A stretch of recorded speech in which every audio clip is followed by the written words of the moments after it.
Welcome back to Big Sky Kickoff, everyone, right here at Northern Quest Resort and Casino. Alex Eshelman, your conference host and reporter. Joining me now is head coach of the University of Montana Grizzlies, Bobby Hauck, Big Timber native. Big Timber, Montana. We love Big Timber. Coach, thank you so much for your time. I know you were just... It was nice you to dash over here from the Barbie movie to yeah. do the interview. Yep, this is Ken. I'm Barbie. That's what we're going by for this interview. Yes. We were just talking about it. You were glancing over at our screen here. You got to see the number 37 feature that I put together on Levi Janicaro and your brother, Tim Hauck, now a defensive analyst for you.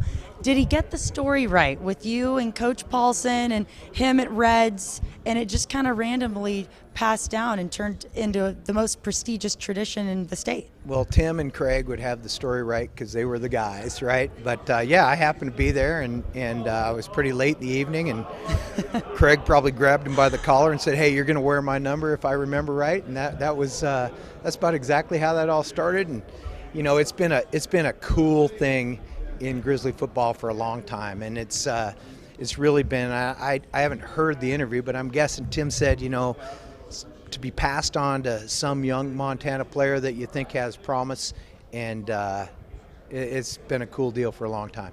It's like you already heard the interview because he said something about Levi. He said, take the playing part out of it. As a person, he's so deserving. What does he add to this football program this season? Well, he's a guy. He's a young man with great character. He's also a guy with great faith. You know, he leads team Bible studies and prayer and things like that. And he's a good student and all that. He's become a very good player as well. But Levi's a complete package. You know, even seeing him through his mother passing away a year ago, you know, he's just a guy with great faith and steadfast, solid, exactly what I think that should be. Coach, I know you don't pay attention to this, but I wrote this down. You're 7 wins away from tying for first in the league for all-time wins. I know you don't pay attention. Allowed you to create this long winning culture within the Grizzlies program? Well, there's a couple things, and I mean, you and I've spoken about some of these milestones over the years, and I always hate talking about some of this because I always feel like it turns the attention to me, right, when it's always been and always will be a team game. And I think that's why we've had success. We've had great teams, we've had great assistant coaches, we've had great players, we've had great support from our fans. But the thing to me about that is the ability, if we can get there, is the doing it in that number of years. You know, you get to that milestone, and in somewhere under 12 seasons would be just really something, and show a lot of hard work by a lot of people. And you know, hopefully we can get those. I think we have a good team. I think we can get there.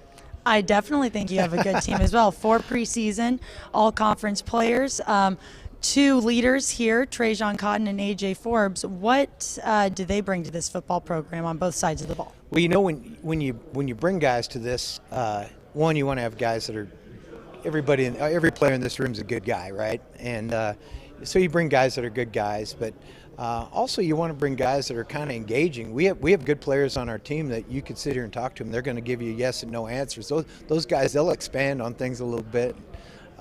They're fun guys to be around. They're personable, and they're very good football players. So I thought, my perception is they represented Montana really well this weekend. I know they have. We're about to have them on the show. I know it's early in the season. Fall camp hasn't even started yet, but any position groups that you're excited about, players to look out for this Grizz fan base? Yeah, certainly. I think it's, and you'll have AJ here in a minute, but I think it's really great finally to be able to rely on our offensive line. Our guys have played hard and scrap, but I think we've got a talented offensive line. That's a good place to start on offense. Defensively, we're replacing 3 All-Americans. That's a tall order, really tall order. You know, that's a lot of production going out the door. But so along with the offensive line, I think the most exciting part to me is that I see some spark with some young players, and I think we're going to have some young guys step forward, make a leap, and play really well for us, and we'll find ways to get wins. Quickly, what's it like to have your brother and Tim Hauck back with you on the coaching staff? Well, at Montana, it's been kind of a family deal for a long time. I mean, generations at our university, and then certainly in Grizzly football. I'm hoping that we've had an impact on it. One went out the door, and now we got another one coming back in. And the ability, one, to have Tim back, who is a foundational element of our football program, that's great. From it would be popular to have that and kind of fun, but also the fact that he's got all that NFL experience, all that coaching experience at many levels. To have him back on our coaching staff is really good for our team. Coach, we're so excited to see what you continue to do in Missoula. Thank you. For Ken and Barbie, we'll be right back with a couple of Grizzlies right after this.